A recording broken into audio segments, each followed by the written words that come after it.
I just think that it's great that people are being introduced to entertainment that envelops them, that is built in the physical world. It gets people out of their chairs. It gets people into communal spaces. It gets them walking around. It gets them talking. It gets them contemplating the world around them. I just find that so exciting because theme park fans have been doing this for a very long time. And there is a generation and a half of people who grew up going to theme parks, going to live theater, going to concerts, and now they're developing things like Sleep No More or Meow Wolf or Otherworld out in Ohio. And there's several different smaller or more complex varieties of these types of things, right? Immersive entertainment that people are starting to expect to be a part of the entertainment fabric of an urbanized area. That is Morgan Lee Richardson, and you're listening to the Tomorrow Society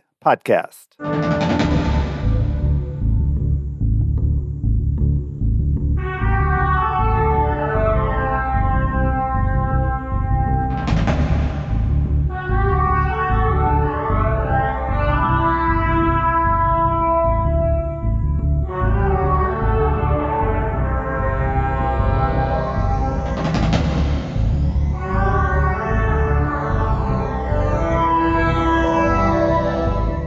Thanks for joining me here on episode 192 of the Tomorrow Society podcast. I am your host, Dan Heaton. My guest today is Morgan Lee Richardson, and I am excited about the show for several reasons. First of all, he worked on a lot of the recent big additions that have come from Walt Disney Imagineering, including Avengers Campus, Pandora, the World of Avatar, Galaxy's Edge, plus future expansions like Zootopia in Shanghai, Frozen in Hong Kong, a lot of awesome projects. But beyond that, Morgan is a talented artist and has a real interest in conservation. We talk about his work with the Disney Conservation Fund, plus a recent project which is super interesting, the new zoological park that is being proposed for Elk Grove, California, near Sacramento, which would be the first new zoo in the United States in a really long time. And it was awesome to learn more about Morgan's passion, both for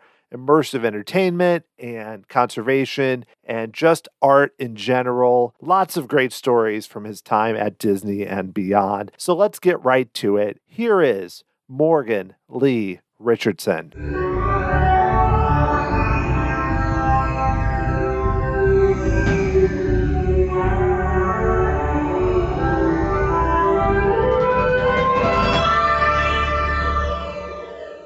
I'd love to start just with, because your art is really cool beyond even your work on theme parks, but I'd love to know kind of where it originated or when you were growing up, like what got you interested in kind of going into becoming an artist, which ultimately led you into so many different interesting projects. I think that the pathway to creative work was inevitable. I always feel like that was sort of ingrained within me, and whatever, is a part of me and that fabric that makes up who I am. There's a creative spark there that sort of can never be extinguished. And, ultimately I was led to art. My mom was supportive of that, and I was exposed to a lot of cool art and commercial art growing up, as many people of my generation were. Comic books, TV shows, animation, all kinds of things, merchandising, art, and a lot of that was an inspiration for me to end up becoming an artist, which, obviously is only one pathway for, somebody who is creative. There's lots of ways to be creative, but, I am an artist, and that is how I express myself creatively.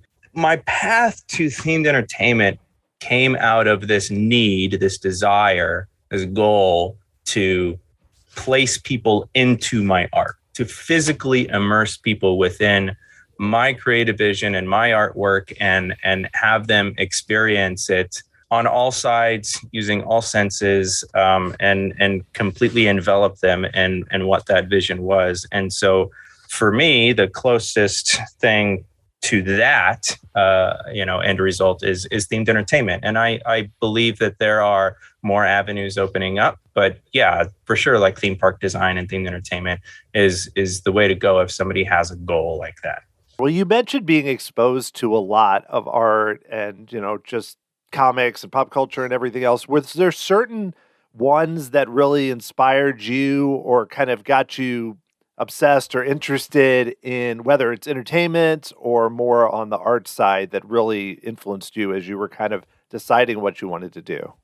Yeah, I grew up reading a lot of Marvel comics. I gotten most of my comics from the flea market, right? And so, these are all secondhand comics from, the early 70s, through the mid 80s that at the time were really cheap to get. And I mean, you were paying $0.25 a comic book at the flea market. And so I was exposed to artists of that time and artists who were inspired by people like Jack Kirby. And the result there, ended up being that I have this color sensibility that is very vibrant and bright. And I relish this opportunity to inject color into every facet of my life, whether it's my wardrobe or my surroundings or my artwork. And it all sort of came out of that. And, there's a lot of great art that was associated with music that, that I listened to growing up. Really incredible album artwork and commercial artwork associated with several different, bands or musicians. All of that sort of blends together in this big soup of, inspiration. And that is, really where most of my early inspiration was drawn from growing up. And of course, every artist evolves and develops. And, I never let go of that, but I always let it influence everything that I do now. Well, I know before you joined WDI, you worked for, it wasn't Cedar Fair at the time. I believe it was Paramount Parks, but you started out as a performer and then kind of evolved into doing more design. So, how did you end up working at those parks? And then how did that kind of evolve as you were there?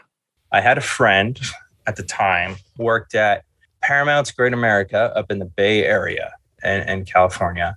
Nickelodeon was a part of that. That was an intellectual property that was used in those parks because Paramount, Viacom, all the same company, right? And he was like, hey, you get to wear orange pants. And I'm like, all right, I'm down. And so I went and I auditioned and I tried out and they're like, yeah, man, this guy's nuts. Let's do it. And so I just started off as a performer, as a singer and a dancer, and the Nickelodeon parade there, worked closely with the folks at Nickelodeon that were a part of developing that parade, talked to them more. I think that networking is natural for me, even as kind of an introvert with extroverted qualities. Like you network a lot in this field. And I started doing that early on and talked to the guys who designed the parade and, the folks who picked the music and the choreography and all this other stuff. And it was great. And I started doing design work and doing tech work and all this other stuff for Paramount. And then, eventually all those parks were purchased by Cedar Fair. And that pathway continued with Cedar Fair. And it's so funny that like now in 2022, 2023, I'm back working on some Cedar Fair projects with some contacts that I had at WDI, colleagues there, and colleagues from way back in my Paramount Cedar Fair days. So it's really cool that it's come full circle like that. Well, yeah, and Cedar Fair now with owning Knott's Berry Farm and so many other parks, and it seems like they're looking to do. They were kind of known for Cedar Point and coasters and everything else, but they're looking to do more environments and more cool themed stuff. Nickelodeon is already very cool just with like Nickelodeon Universe and some of those parks and then other properties. But it seems like that there's more opportunity there with not just with Cedar Fair, but with some parks in general that are trying to do more than just what they might have done in the 90s or in the past. Well, I think that it's a very cool time to be into this type of stuff because regional parks, which for a long time, anybody could consider them to be substandard to, destination resorts, Universal, Disney, SeaWorld, all that stuff, right? I don't necessarily think that that's the case. I always recommend to kids who are looking to get into themed entertainment business, like go to those regional parks, go to your zoos, museums, aquariums, like all that stuff, because the whole industry is moving in a more thematic direction where they're trying to tell stories, immerse people more in experiences rather than to have it be purely a spectatorship. They're trying to get you involved in stories. You look at the gamification of rides, and for better or worse, some of these are really great. And Cedar Fair and Six Flags have both ventured down that path of trying to do interesting dark rides, which, not that long ago, it would never have been conceivable that Six Flags would build a new dark ride, but yet here they have. So I think the future is bright for those regional parks, which are like so important and they serve so many people. It's great to see. Oh, definitely. And I want to talk about some of the things you've done with zoos and others a little bit later. We're going to zoom over to Walt Disney Imagineering, which I know you joined in 2014. And I'm curious how you ultimately ended up joining WDI and kind of what that was like for you.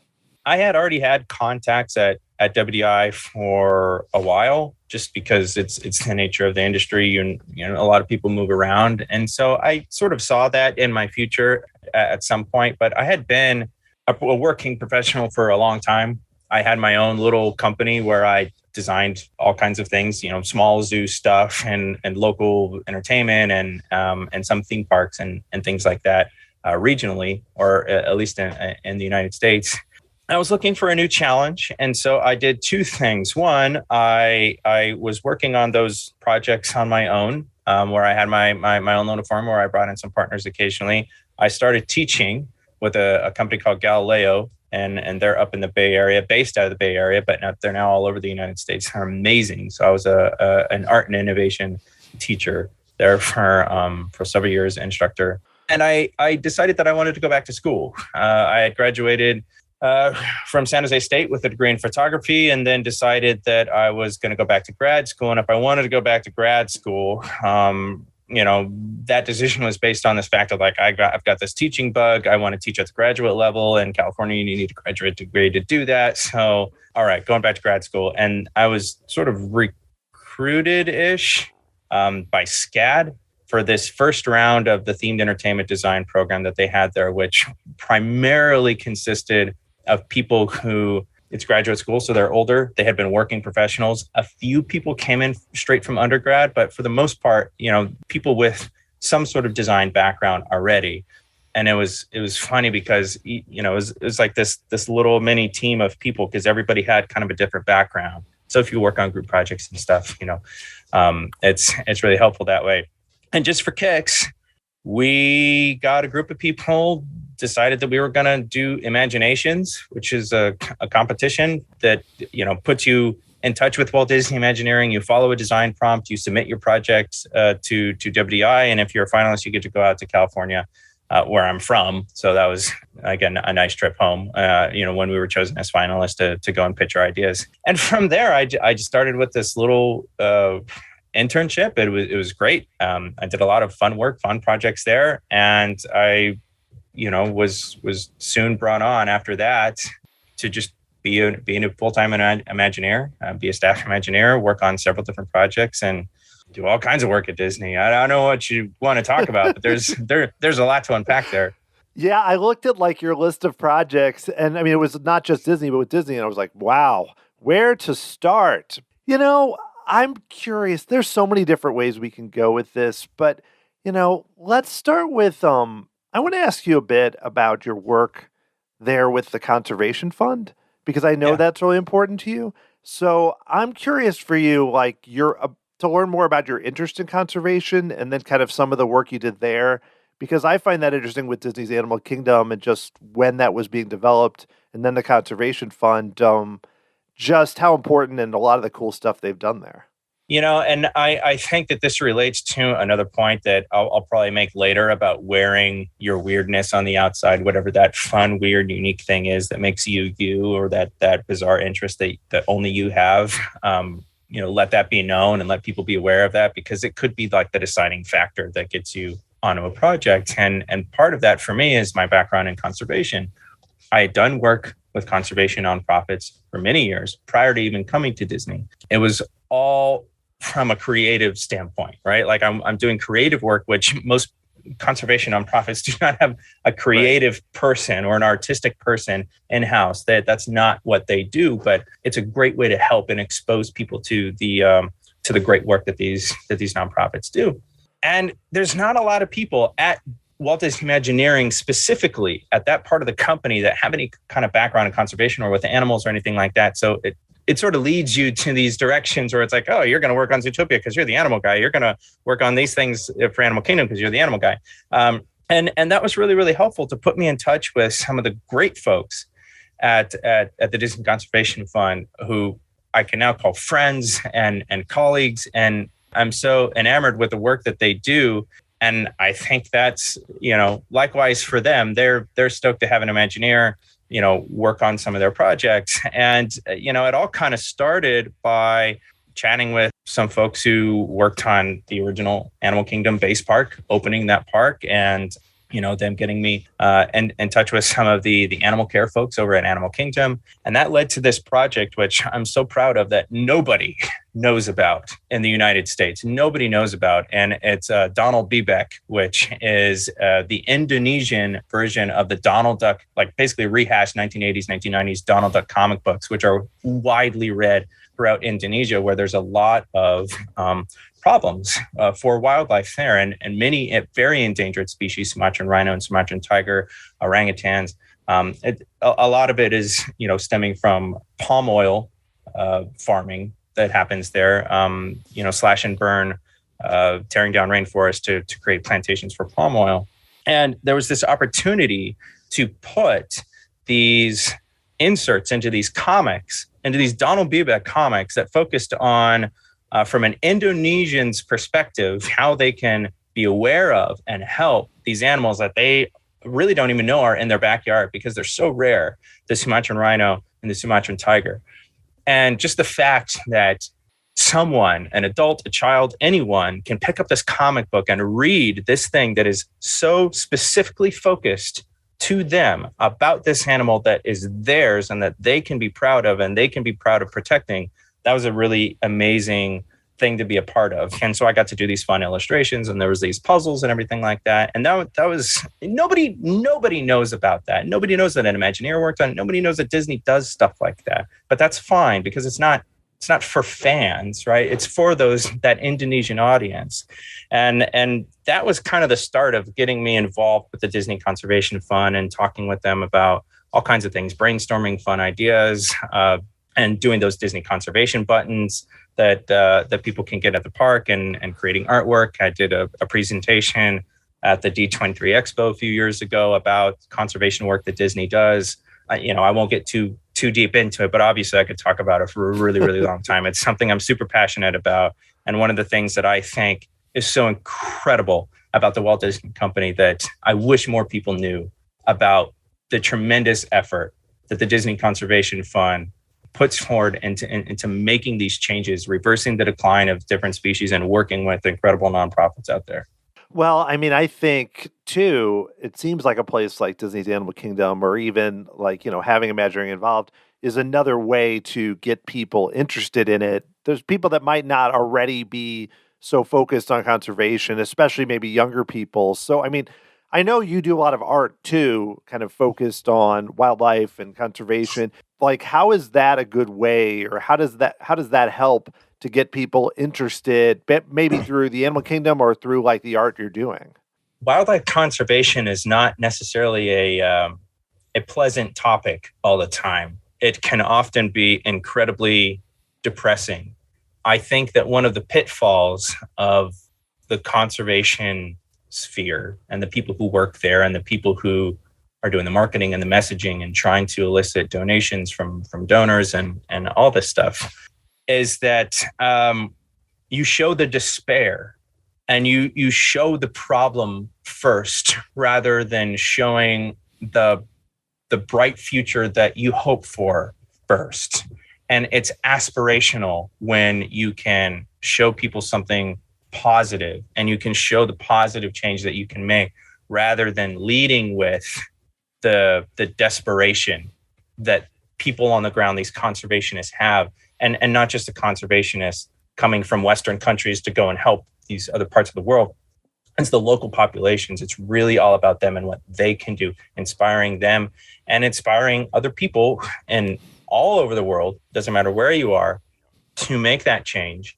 And for me personally, one of the goals that I have with my artwork that is focused on conservation, whether it's for Disney or anyone else, is that it illustrates that you can help however you can. Like whatever gift you have or skills that you have, you can leverage those gifts to give to programs that you care about, to give donations. That's easy enough. You open up your wallet and you slide your card, you do your donation. But if you can share your skills and donate your skills, that makes it even more accessible. That makes it accessible to anyone at any price point.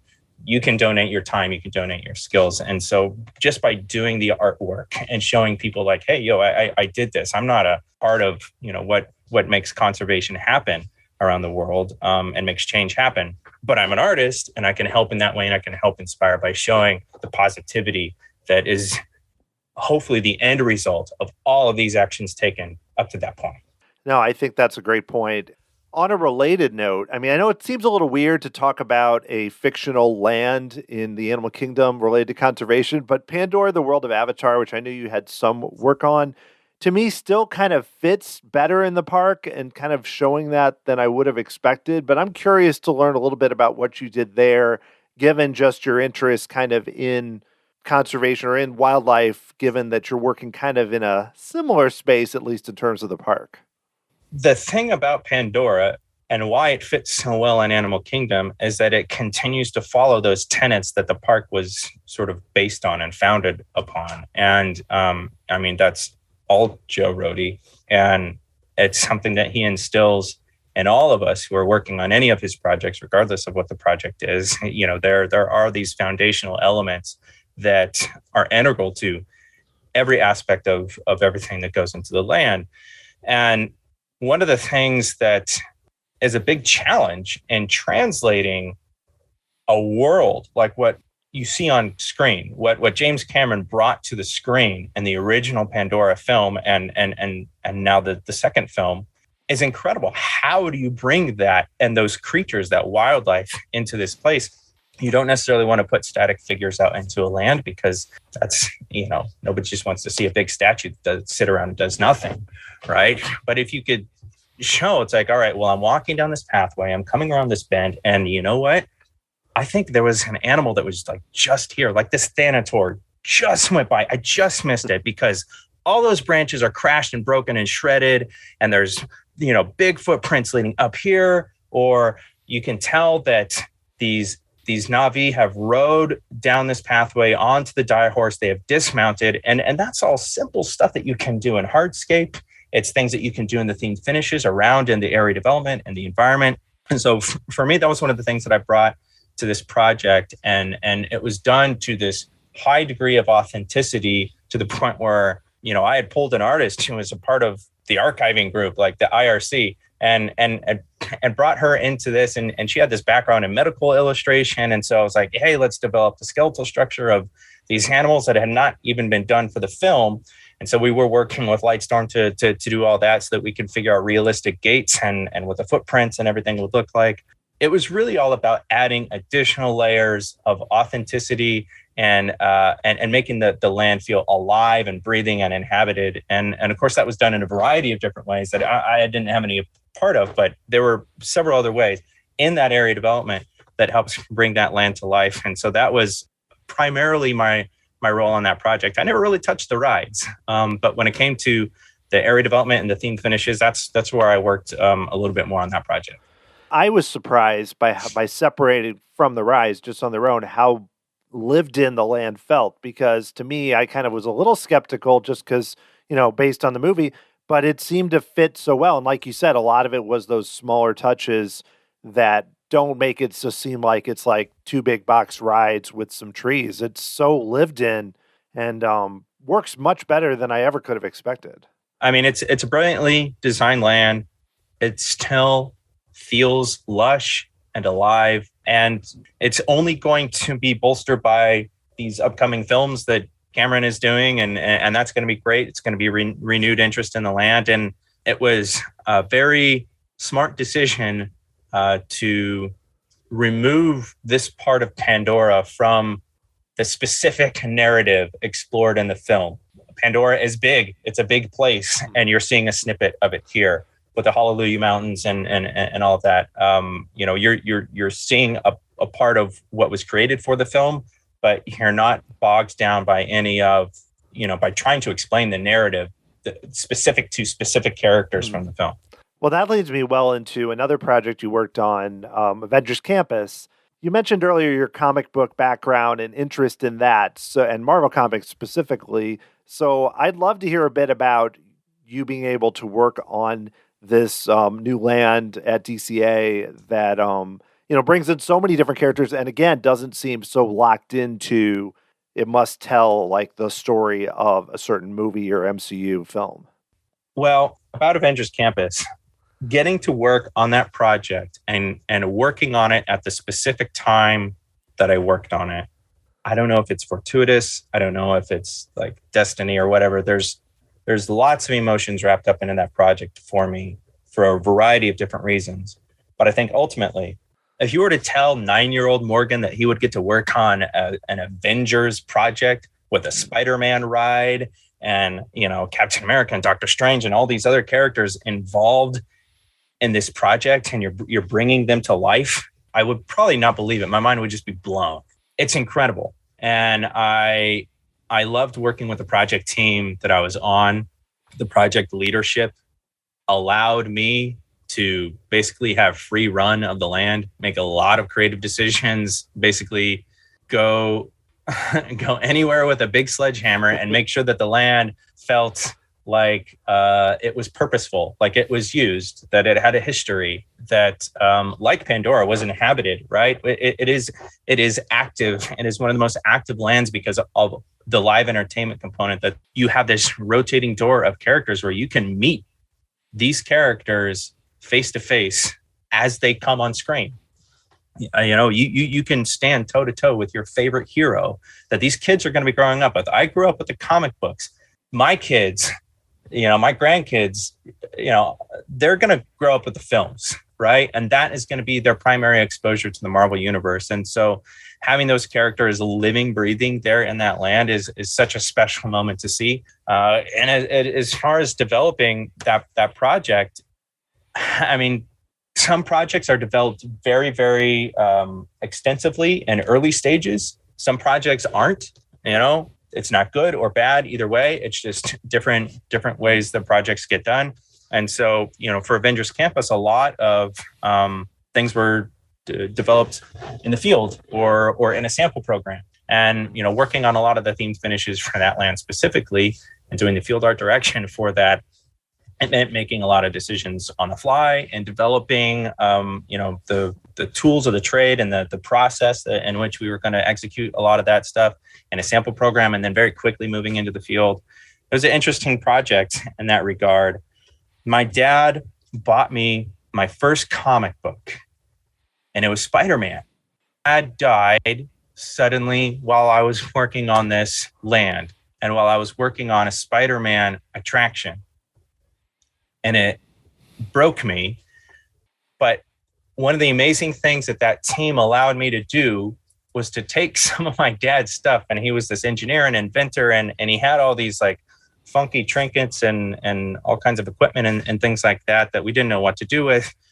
They found a home for it in the ride, in the pre-show and in the post-show. And there's part of my dad living in that attraction and in the web supplier store. There's some beakers and things that were his chemical set or a chemistry set. And yeah, I mean, like it's cool to say that there's such a special part of me living in that land. That project to me is special beyond the fact of, I had this large scope of work that I was in charge of, and I was there, and my team relied on me to help make that land successful and to make a lot of, creative decisions. But it's special to me because of that connection specifically. I know that there's a lot of Imagineers out there with stories not dissimilar to that. It's a very special part of doing this type of work that, fans don't necessarily know, Not even everybody at WDI like knows that stuff. It's just, it kind of comes with the territory. And when there's moments to make something even more special than it already is, you seize upon that opportunity. Yeah, I mean, I'll make sure to post the link when this comes out to the LA Times article that Todd Martins wrote about your dad and the touches, because I read that and it was very, very interesting, and also just super cool that they were able, like you mentioned, I think there was he was into cars and like motorcycle, I think, as you mentioned, and just some really cool touches. I'm glad that you were able to do that, and I'm sure it just feels very different when you go through that land. It does. That land to me feels more personal than any other project that I've been on. Even though I've put my heart and soul into every project that I've worked on, for Disney, at least 11 of the 12 Disney parks I've worked on projects for. And, this one is special because of that. Oh, totally. And I also wanted to ask about work you did on another giant land that has lots of small touches, Galaxy's Edge. That land, similar way, there's just a lot to see that is beyond just the two attractions. I mean, the two attractions are amazing. Yes. And bringing to life this world that so many people have made a part of their lives and a part of their personality, part of who they are, is this idea that George Lucas came up with, and then was developed further by so many other creative people beyond that, including the Imagineering team that worked on that project. And I was fortunate enough to work on the project that preceded that work that made Galaxy's Edge able to happen, and that was the Rivers of America project, which was really, really cool. I could always get into that because there's a lot of geology in there. Yes. I'm kind of like a geology nerd, and you sort of have to be to work with rock work and things like that. At the time, it was like a lot of like rock work stuff, and I was working on it. So that that then rolled into Galaxy's Edge, and looking at early development of what the geologic features are going to be in that land. Working with the dimensional design group to help sort of flesh that out, and physical models, which I didn't sculpt. There was an incredible team of artists, dimensional designers, model makers who worked on that. And not a lot of people know that like the land design, like all that area development, all that beautiful landscape, it didn't necessarily come from drawings or sketches or like 3D models or things. Like most of that was developed in the model shop. It was developed by going from little clay models up to scale, up to this full scale model that was, shared at the D23 Expo that everybody saw. And I was a part of that early process before I got moved on to some other projects. I started working on the Asia portfolios, after that. So I kind of left Galaxy's Edge at that point. But it was cool to say like, yo, man, I worked on a Star Wars project. I've always loved Star Wars. And so, for me, it's another special thing because I can, connect it back to my childhood. Well, yeah, I mean, you got to work on, you were there at the right time for, Star Wars, Marvel, Avatar, just so many kind of big projects, all in that 7-year span. Mm-hmm. And then you referenced all the other parks that you've worked on. And I wanted to ask you a bit about some projects that we know some about, but they're in Shanghai and Hong Kong that are still coming soon. But I mean, Zootopia, for example, at Shanghai, we saw at the D23 Expo, the presentation, there were some puppets appearing with the facades, which I thought was cool and kind of gave me a better idea of what might be in the land. But I'm curious just from, what we know, what your experience was like kind of working on that. Very different, but still involving animals in a different way. Yeah, it's funny because it was another project that I probably got put on because I was an animal guy, or I am an animal guy, and I was able to bring a lot of that to the project without spilling the beans on anything that hasn't been announced. I can tell you that so much thought was placed into the area development for that land. And when I say area development, I mean, everything basically outside of the ride box. Like that's area development, places where people can walk around and see things, all the building facades, the street corners, the vehicles on the street, all that other stuff that you've seen in the released concept art. That's I creatively developed that. And even when I left that project to go work on some other things, it continued to develop under the fantastic team that was a part of that project. And the creative director for that project is a fantastic guy. And he basically gave me this, like, hey, you know what you're doing, go and do it. And I'm like, great, let's do this, man. Let's have a lot of fun here. And I was able to get into the weeds on specific species of mammals. And remember, they're all mammals, non-primate mammals in Zootopia, right? And so you see these mammals there, and you can tell very interesting stories that showcase all of these individual superpowers that these animals have. Pangolins can climb, or they can dig, or koalas can, they eat one specific plant, right? There's all these fun stories that you could tell. There's a lot of puns that you can make. Some of them translate into, Mandarin, some of them don't, right? So it's a little bit harder that way to tell some jokes. But, there's a lot of really great gags that you can get into that. And for me as a conservationist, this was not an ask of the project or the project team or anybody, but I know that there's a complicated relationship between mainland China and wildlife.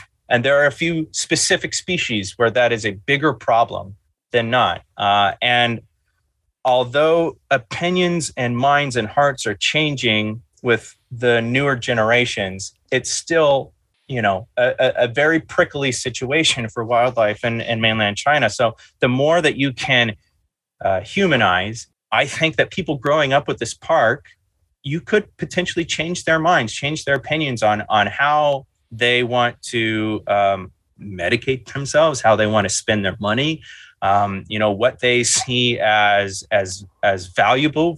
Is this animal valuable as a commodity, or is this animal valuable as a living, breathing, thing out in the world as a part of our ecosystem? And those aren't stories necessarily that we're telling, but we're showing. All right, you want to show, not tell. We're showing that these animals are part of this living, breathing city of Zootopia. And they play an important role, just like any of us plays an important role in where we are. I think that that's going to be something special that this land has over any of the other projects that I worked on.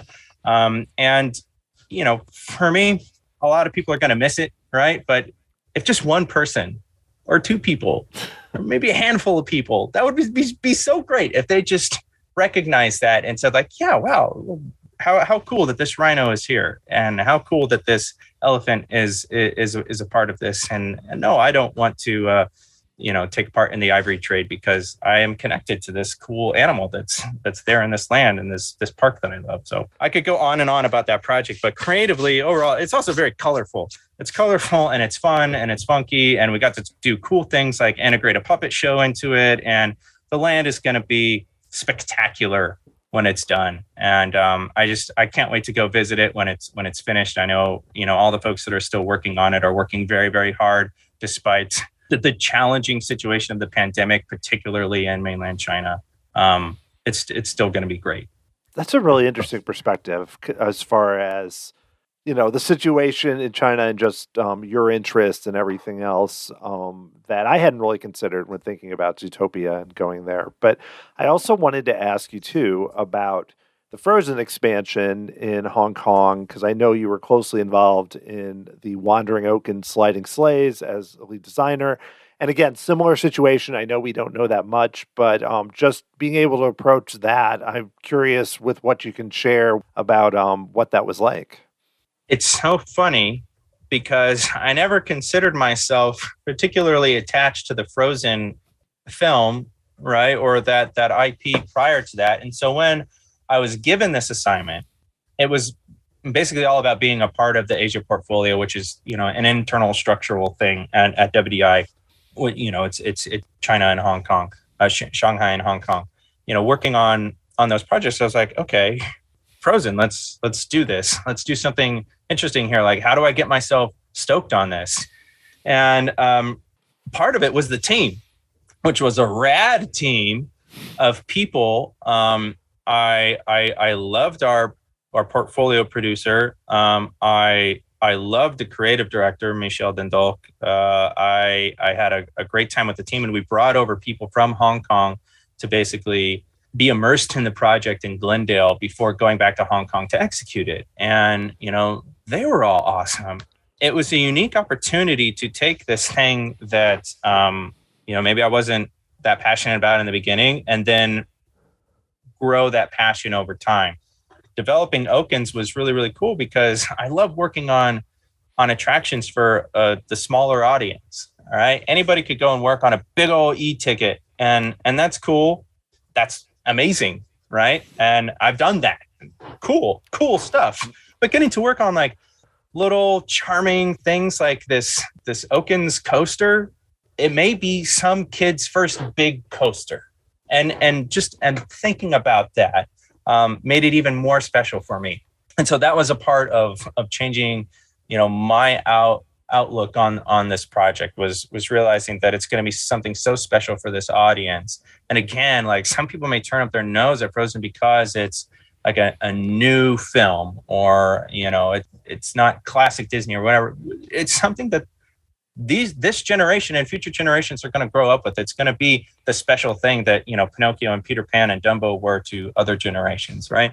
And, getting to work on that project, designing show scenes and figuring out pacing and timing and, columns and patterns and, basically all the things that, a designer does, and getting to work with, the interiors and the architecture and the ride people. And, it was a great project to work on.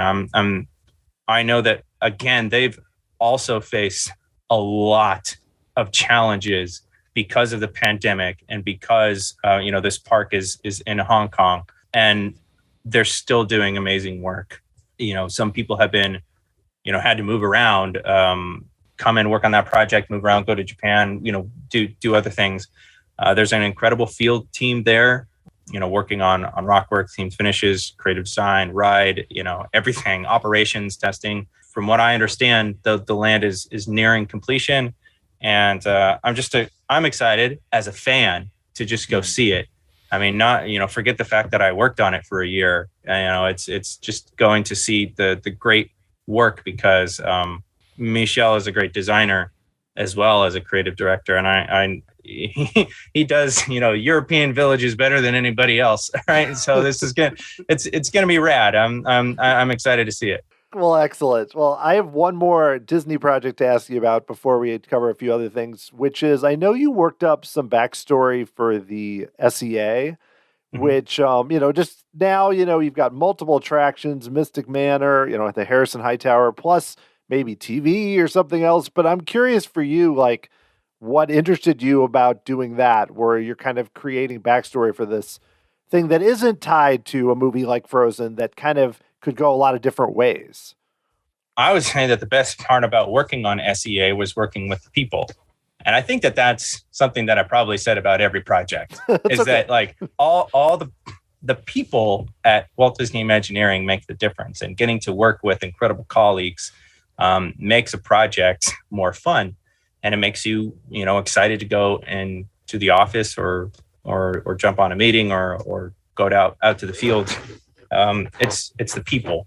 And this project had people on it that cared about my opinion, who loved what I could bring creatively to the project, which was not only artistic, but, also my abilities as a storyteller to advance the story of SEA and sort of untangle some things, working with the writing team there, which was primarily a writing project.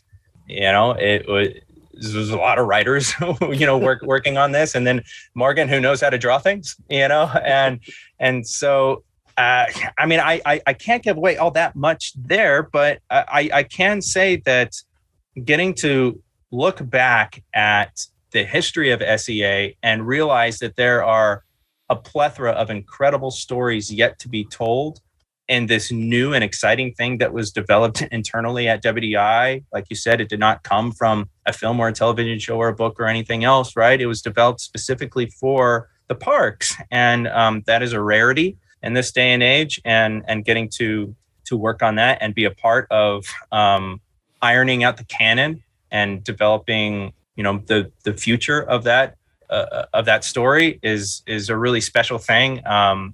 It's not something that a lot of people have gotten to do. And so, again, like all of these other projects that are sort of still in the works, I am excited to see what the future holds for SEA. And I know some cool things that are coming, and people are going to be excited. I'm positive of that. Excellent. Well, I promise I won't grill you on what those are, because Yeah. we can all be surprised. Well, I want to make sure to ask you about a couple things that aren't related to Disney that have been announced very recently. And one that I just found out about is the new zoological park that is going to be opening, well, hopefully, but has been announced for the city of Elk Grove to replace the Sacramento Zoo, which I know you've posted that you've worked on that, and there's some really cool concept art. So, I mean, given what we've talked about already, this seems like a perfect fit. So I'd love to know what interested you about being involved in this project. This project is incredible. It is extremely uncommon for a new zoo to be built. And beyond that, this is the first time a new major accredited public zoo is going to be built in the United States in a very, very long time. I mean, Animal Kingdom was built in 98, and it is not a zoo, right? And so it's like the 1970s or something since the last time a zoo has been built from scratch in the United States. Zoos, I believe, are one of the most important institutions that any developed nation can have, right? It breeds empathy and makes you feel like you are connected to the world beyond where you live, that there are these animal ambassadors there that connect you to wildlife in ways that a natural history museum or a television show cannot. And they also play a critical role in the real, true field conservation work that is being done to help save species. And in fact, there are many species that only exist today because zoos have saved them from extinction. And the Sacramento Zoo is at a point now where it's reached the end of its lifespan, and we needed to develop something new. And Jason Jacobs, the director over there at the Sacramento Zoo, he's an incredible guy. I think he's visionary for a zoo director. He's an extremely creative person, and we really jive. And getting to work with him, and he was actually a part of the opening crew for Disney's Animal Kingdom. So he has that Disney background too. Rick Barangi, who I know you've already talked to, is also a part of this project, and an incredible guy. And it's funny how all these paths cross, because like Rick Barangi is also on this other project I'm working on with Joe in Africa, and it's kind of funny how all this stuff sort of works out. The fact that I get to be a part of this project it's a career project. Very few people will ever get to work on a brand new zoo, and I get to say that I am one of them.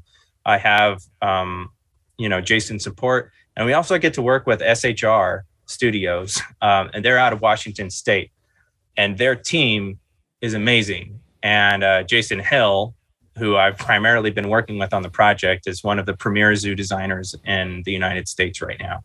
And just the fact that we are working with them on this project, that we're developing really creative, fun, cool ideas for this zoological park, it's amazing, and it's going to be great for the region.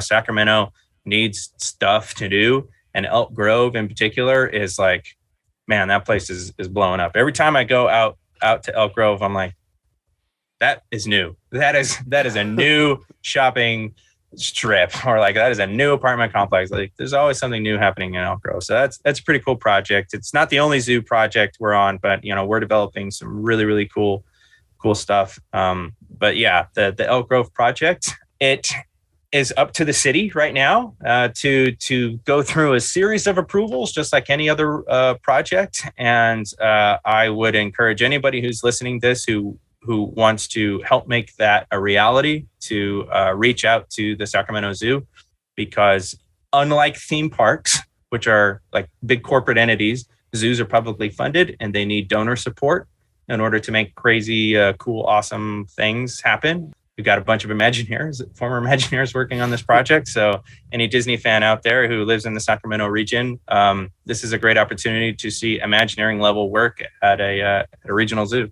Well, I mean, it sounds, I just found out about it again I talked to Rick and then Jason and everyone else. It's kind of interesting, coincidental we're talking to about it, but sounds really interesting. And like I said, the concept art does not fit with what I think like the old idea of a zoo. I mean, it just looks really impressive. But I mean, because I know just in general with like zoos, and I know you did a project with Florida Manatee Rescue and Rehabilitation Center. I mean, how do you think that, like, I mean, to me, they start to feel more like theme parks and they get more immersive and they're adding themed exhibits. And I'm seeing it here in St. Louis with our zoo. They've done a lot of that. Looking ahead, I mean, how important is like making it more, I wouldn't say like theme parks because they're their own thing, but those kind of themed entertainment approaches, like how do those help people to connect more with the zoo based on your experience?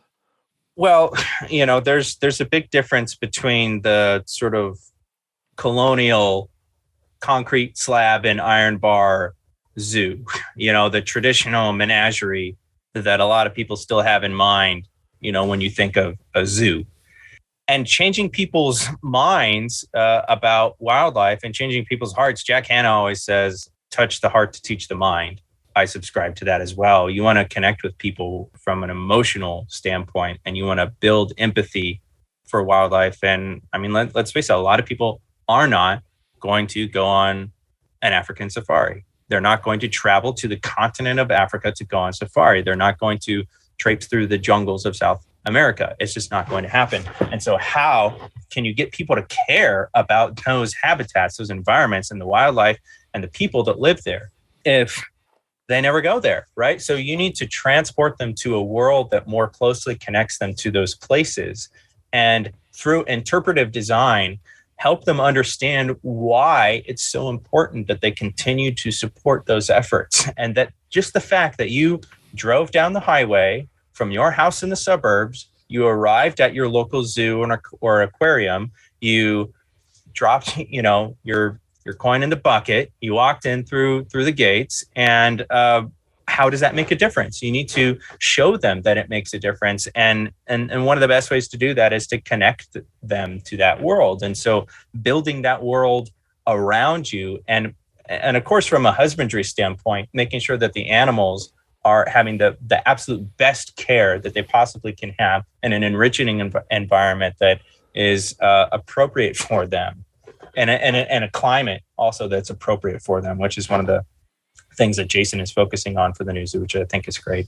All those things make a difference. And I think that people are starting to want that and expect that from zoos. And more and more and more zoo directors, the boards that sort of oversees some of these zoos, the cities in some cases that oversee work that gets done at zoos, they're starting to see that too. They're starting to understand that the expectation is that, if you're competing with the movies or an amusement park or a bar or anything like that for somebody's time, attention, and money, right?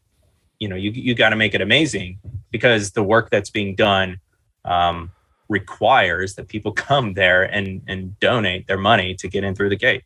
I mean, that's my opinion on that. Some people may look at it differently, but as an experienced designer, as somebody who understands how to make an immersive experience truly engaging, bringing that expertise to the zoo world is something that I hope it's not just me doing. That very soon that there's going to be a lot of people who have experience similar to mine that want to bring that to zoos, because I just think it's time for a shakeup. Definitely. Well, I have one last big question for you, very broad question, but as you're looking ahead, like you kind of referenced it earlier already with like regional parks and kind of the way they're changing, but like what is right now is exciting you, whether it's a current project or maybe even just a trend with themed entertainment that you're like thinking this is really going to be something? And I feel like we've already covered a lot of it, but maybe something we haven't covered yet. In themed entertainment, I think that there is, for better or worse, a an explosion of local, what people are calling immersive experiences, like capitalize immersive experience, and some of them are really good. Some of them are really bad. And, I'm not going to name names about bad or good or anything like that, but I just think that it's great that people are being introduced to entertainment that envelops them, that is built in the physical world. It gets people out of their chairs. It gets people into communal spaces. It gets them walking around. It gets them talking. It gets them contemplating the world around them. I just find that so exciting because theme park fans have been doing this for a very long time. And there is a generation and a half of people who grew up going to theme parks, going to live theater, going to concerts, and now they're developing things like Sleep No More or Meow Wolf or Otherworld out in Ohio. And there's several different smaller or more complex varieties of these types of things, right? Immersive entertainment that people are starting to expect to be a part of the entertainment fabric of a urbanized area. You expect that you're going to have those opportunities to go and do those things. And the way I see it is that it makes more opportunities for employment for creative people. And it gives more creative people an outlet to do something grand. And it also empowers people to be entrepreneurial. A lot of these are small little things. Like, go see your weird, quirky little, black box theater immersive show. Like, go see it in your hometown, in the seedy part of town where there's trash everywhere. There's going to be a funky group of creative folks doing something weird with projectors and crap. Go see that, right? Because you never know if by paying that $1 to go see that, you are donating to the future Meow Wolf, right? Like, you don't know. They started off as a very small collective of people who had nothing but creative drive. And now there's something that frankly is blowing up. Almost too big for their britches. We'll see. Like, I'm excited to see everything that they do, but I want more people to know about all of these small experiential offerings that are out there. And all it takes is some Googling, Instagram, whatever, find out what's out there, and then go support your local creative community.